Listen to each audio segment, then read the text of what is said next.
So guys question है आपके सामने और इस क्वेश्चन में क्या दिया गया है, एक ट्रायंगल है। ट्रायंगल का सेंटर है पॉइंट O।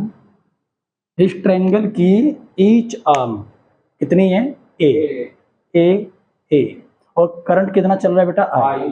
सिर्फ इस वाली आर्म में करंट दिया गया तो समझ जाइए आगे कोई और तो रास्ता नहीं है करंट जाने का, तो करंट मुड़ के बेचारा इधर से आएगा और फिर ये करंट इधर से बहता हुआ इधर जाएगा। ओके, करंट पता है, आर्म पता है और पॉइंट O पर क्या निकालना है, मैग्नेटिक फील्ड। ठीक है, अब थोड़ा सा दिमाग लगाओ कैसे हो सकता है।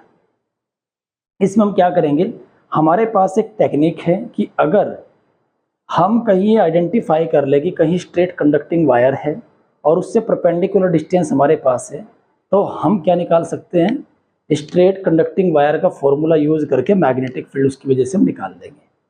तो आप बाकी सबको भूल जाओ, सिर्फ इस कंडक्टर को देखो, यहां से लेके यहां तक ये जो AC आर्म है, इस AC आर्म की वजह से पॉइंट O पर कितना मैग्नेटिक फील्ड बनेगा और किस डायरेक्शन में बनेगा, ये दो चीजें आप नोट कीजिए। ठीक है, चलिए पहले डायरेक्शन देखिए, किधर बनेगा, इनसाइड। इसकी वजह से देखो किधर बनेगा, राइट हैंड रूल यूज करेंगे, इनवर्ड। इसकी वजह से भी किधर, इनवर्ड। एक बात समझ में आ गई कि तीनों की वजह से मैग्नेटिक फील्ड इनवर्ड बन रहा है। एक का निकाल लो, ठीक है, तीनों का डिस्टेंस इक्वल है, परपेंडिकुलर डिस्टेंस तीनों का बराबर आएगा, तो एक का निकाल के या तो 3 बार ऐड कर देंगे या फिर 3 से मल्टीप्लाई करेंगे। समझ में आया? तो पहले एक का निकालेंगे।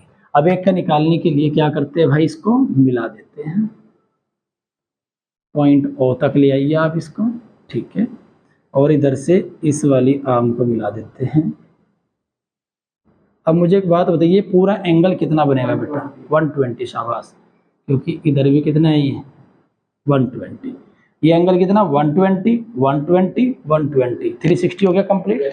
ठीक है, अगर मैं यहाँ से परपेंडिकुलर डालूँ, पॉइंट O से आर्म AC पर अगर मैं परपेंडिकुलर ड्रॉ करूंगा तो ये इसको बाइसेक्ट करेगा, यस और नो? ओके, अब ये एंगल कितना हो गया 60 भाई, टोटल 120 था, ये कितना हो गया 60 डिग्री। ओके, अच्छा पूरी आर्म कितनी थी A, ये हाफ कितनी हो गई A/2, शाबाश। अगर मेरे को इस ट्रायंगल में देखिए, ट्रायंगल O, इसका नाम रख देते हैं कुछ भी भैया, इसका नाम M, चलो OMA। इस ट्रायंगल में देखिए आप, इस ट्रायंगल में हमें बेस चाहिए, मतलब ये परपेंडिकुलर डिस्टेंस चाहिए अपने को, परपेंडिकुलर पता है, बेस चाहिए, क्या लगाएंगे, एंगल पता है भाई, ऐसा tan ही है। ट्रिग्नोमेट्रिक फंक्शन कौन सा है जिसमें परपेंडिकुलर और बेस आता है, कौन है, tan। तो इस ट्रायंगल में, in triangle OMA tan 60 is equal to कितना हो गया बेटा, परपेंडिकुलर A/2 अपॉन क्या आएगा OM। ओके, समझ में आया? tan 60, OM को इधर ले जाइए, OM is equal to A/2 into में tan 60 कहाँ गया, नीचे। tan 60 की वैल्यू कितनी होती है बेटा, √3, तो ये आ जाएगा हमारा A/2√3। ये जो डिस्टेंस है, ये वाली डिस्टेंस, ये कितनी आ गई, A/2√3। कोई डाउट? ठीक है, ये A/2√3 हमारी आ गई। अब हमें एंगल पता है, फॉर्मूला क्या होता है स्ट्रेट वायर का, फॉर्मूला लिख लीजिए, B magnetic field equal to B equal to μ0I/4πr, मतलब परपेंडिकुलर डिस्टेंस। पहले फॉर्मूला लिख रहे हैं, sin φ1 प्लस sin φ2, R लिख लो, A लिख लो, जो आपका मन करे वो लिखिए आप। ओके, अब वैल्यू पुट करते हैं सारी की सारी। B, अच्छा नेट निकालना है क्या, कंप्लीट। अच्छा, इस वायर की वजह से निकाल के उसमें 3 से मल्टीप्लाई कर देंगे तो नेट आ जाएगा कंप्लीट।